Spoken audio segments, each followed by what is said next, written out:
day mga Tuds, it's me Archie and welcome to our channel Archie Motovlog. For today's video, tuturuan ko kayo kung paano ECU resetting sa ating CBR150. So mga Tuds, paliwanag ko muna sa inyo kung bakit tayo nag-ECU reset sa ating mga motor, lalo na sa ating mga modified na motor na. So yung motor natin, pagkalabas pa lang sa kasa, meron na yun ng history or program na nag-i-store sa ating ECU. So, para maibalik sa dating setting o mag-adjust yung motor natin sa panibagong setting na kailangan niya, is kailangan natin i-reset yung ating ECU. So, yun po. So, papakita ko sa inyo kung paano mag-reset sa CBR150R.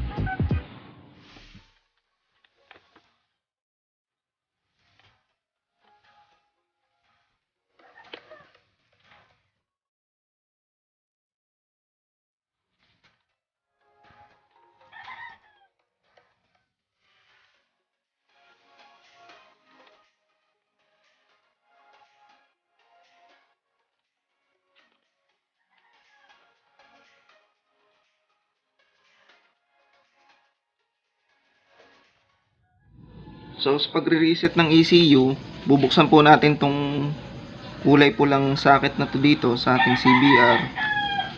At syempre, bubuksan po natin yan.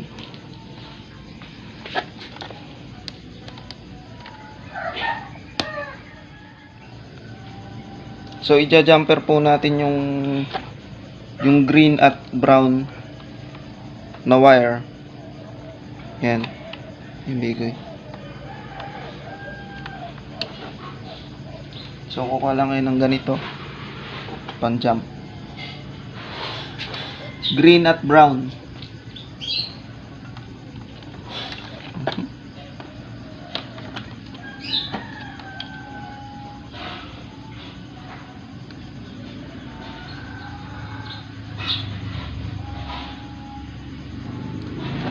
Few inches later.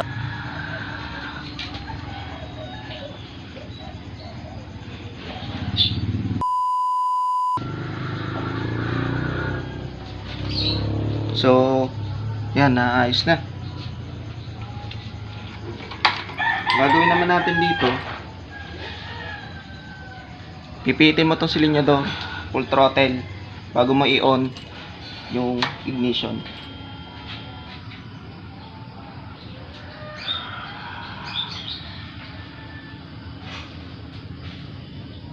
Tapos bitaw. Magkakameron yan ng biblink yan. Yan. Tapos patay na natin. Then, tatagtagin na natin tong jumper natin. Tapos sauli na natin. Yan.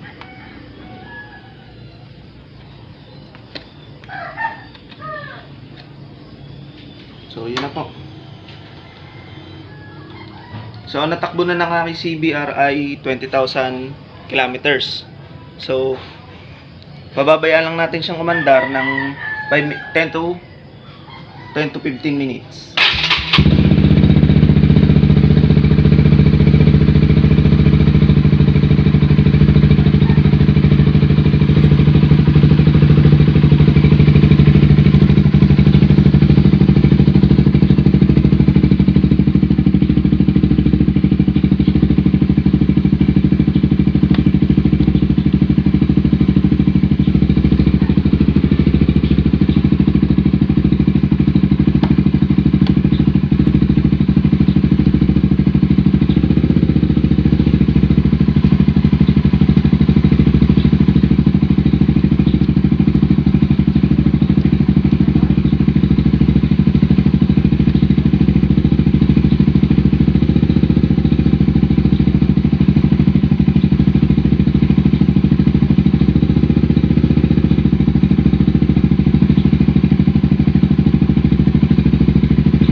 it.